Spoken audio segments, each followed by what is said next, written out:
All right, so good news. I have a good idea why some kids go backwards with therapy. So often when we start doing this sort of work, and whether you're doing this at home or doing it with another therapist, or you're seeing us, when we start doing primitive reflex work and brain-based stimulation, we're going to see the kids are going to get better, better, and better, and better, and better, and then sometimes they crash and they go backwards and go the wrong way, where they get more dysregulated, more emotionally upset.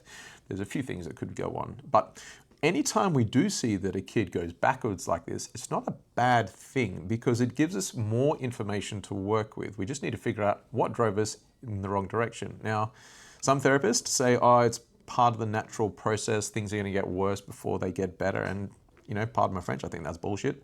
There's always a reason why the brain isn't getting better. Now, this is where we need to look at, is there an anemia issue? Are we looking at some sort of pathogen in the gut or in the body, whether we've got a strep or staph infection, a yeast overgrowth, mold, bacterial overgrowth, heavy metals? There's a dozen different things that could be going on.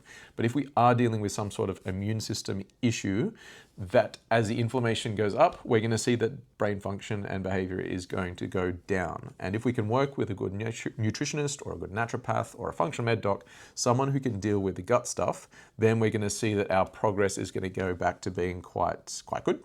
If we do see that we've got a kid that's a little bit fragile, the thing that you could do at home to make sure that we're not pushing the kid too far is to use something called a pulse oximeter. So that measures your heart rate and your oxygenation levels. So what we would typically see if we're doing some exercises with this particular kid, if your resting heart rate for the kid is 80 beats, if we start to go over 90 beats as we're starting to do these exercises, it's a good sign that the brain is running out of energy to tolerate that stimulus and we should stop. So if you're doing this at home and you've been told to do exercises for 10 or 20 or 30 minutes, if we get to 10 minutes in and the heart rate starts to escalate, it's time to stop because any more exercises after that point is just going to be pushing our brain further into fatigue and we're going to see more dysregulation from it. So this is a great way of making sure we're not pushing kids too far. We're not going to go backwards, but if we are going backwards, we need to make sure that we're talking to a nutritionist or a naturopath or a functional med doc to sort the gut out. I hope that helps.